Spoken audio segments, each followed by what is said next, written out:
Tonight on the Readout.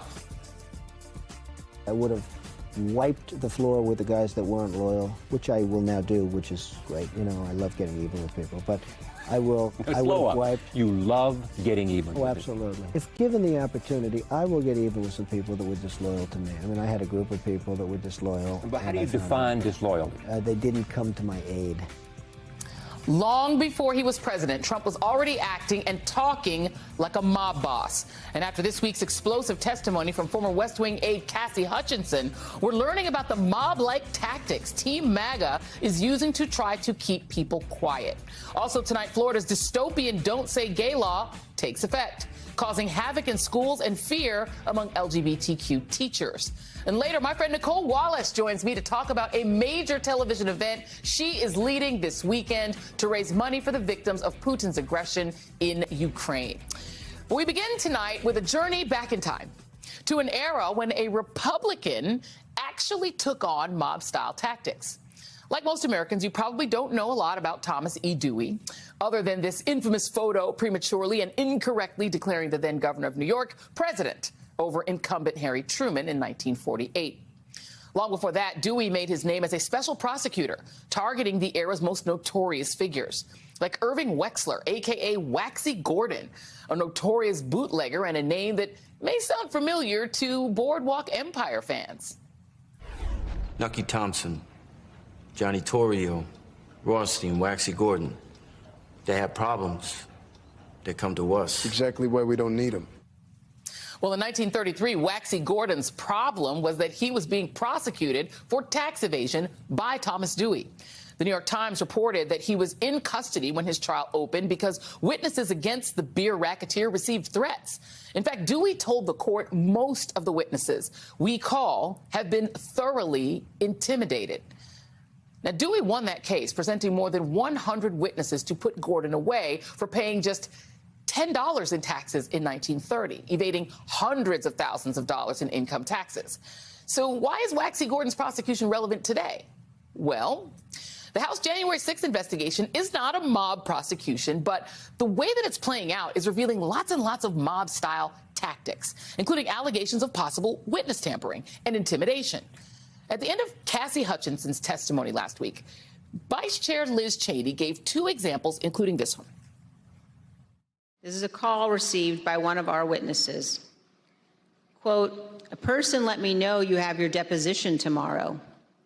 He wants me to let you know he's thinking about you. He knows you're loyal and you're going to do the right thing when you go in for your deposition." Now, lots of journalists, including myself, wondered who the witness was who was being tampered with, since it was not stated at Tuesday's hearing. Well, NBC News has confirmed that that veiled warning was sent to Hutchinson. Two sources say that she was contacted by someone attempting to influence her testimony. And a source familiar with Hutchinson's deposition says the person referenced at the beginning of that message was former White House Chief of Staff Mark Meadows. Meadows, through a spokesman, has denied that he or anyone in his camp attempted to influence Hutchinson's testimony. But a reminder, he could always just answer the committee's subpoena and say that under oath. There's also the question of why we even received this public testimony from Cassidy Hutchinson. Former Trump White House official Alyssa Farah revealed on Thursday that she is the one who put Hutchinson in touch with Liz Cheney. Trump world was assigning lawyers to a lot of these staffers who themselves, don't have big... Assigning lawyers? Well, I should say covering the cost of lawyers for people who don't have big legal defense funds to themselves. So they were paying Cassidy Hutchinson's lawyer? Is my understanding. You'd have to confirm that, but she had someone, Stephan Positano, who'd been in the White House counsel's office, is still aligned with Trump world. She did her interview. She complied with the committee, but she shared with me, there is more I want to share that was not asked in those settings. How do we do this? And in that process, she got a new attorney of her own. In fact, MSNBC has confirmed that according to financial disclosures, the Trump Save America Political Action Committee was making regular payments to the firm of the lawyer representing Hutchinson until she changed attorneys about a month before testifying. Her current lawyer, Jody Hunt, is, by the way, a longtime ally of former Trump Attorney General Jeff Sessions, who Trump chased out of the job for refusing to fire Robert Mueller. The new attorney served as Sessions' chief of staff. And joining me now is Joyce Vance, professor at the University of Alabama School of Law and a former U.S. attorney, along with Tim O'Brien, senior columnist for Bloomberg Opinion. Thank you both for being here. Joyce, I'm going to start with you. Explain where the line is between reaching out to a witness and saying, hey, you know, our client really loves you and is always following what you're doing, and I just want to let you know, Trump reads those transcripts. Where does that become witness intimidation and a crime? Well, like all things, it's a matter of degree, Joy. But the federal statute that makes it a crime to intimidate or tamper with a witness is very broad. It covers, for instance, an unsuccessful attempt to keep a witness from testifying. It covers any effort to have a witness not fully disclose or disclose false information or hold back some relevant details. So when you look at this in context and think about whether that email or those communications constitute a threat, you don't have to look just at that single communication alone. You can look at the entire course of conduct in regard to how witnesses have been treated, how the inquiry into January 6th has been treated by Mark Meadows in this instance, perhaps by the former president. And DOJ will have every incentive to take a close look at this situation, because ultimately the justice system is about getting to the truth. And when you have people who engage in this sort of effort to intimidate, particularly a relatively young witness, to remind her that she need not cross a line, that she might get in trouble if she crosses that line, even absent some sort of an explicit threat, this could amount to witness intimidation under the statute. And to stay with you just for a moment, Joyce, because her former employer or somebody associated with her former employer paying for her lawyers, that in and of itself is not a crime or not improper, right? But do you see something suspicious in the fact that she came forward only after changing lawyers away from the MAGA lawyers to a different set of attorneys, and that prompted her to come forward? Do you then detect that, because it sure did feel like Liz Cheney was implying that there was something criminal going on, that she keeps on making that implication, like she's screaming to the Justice Department about it,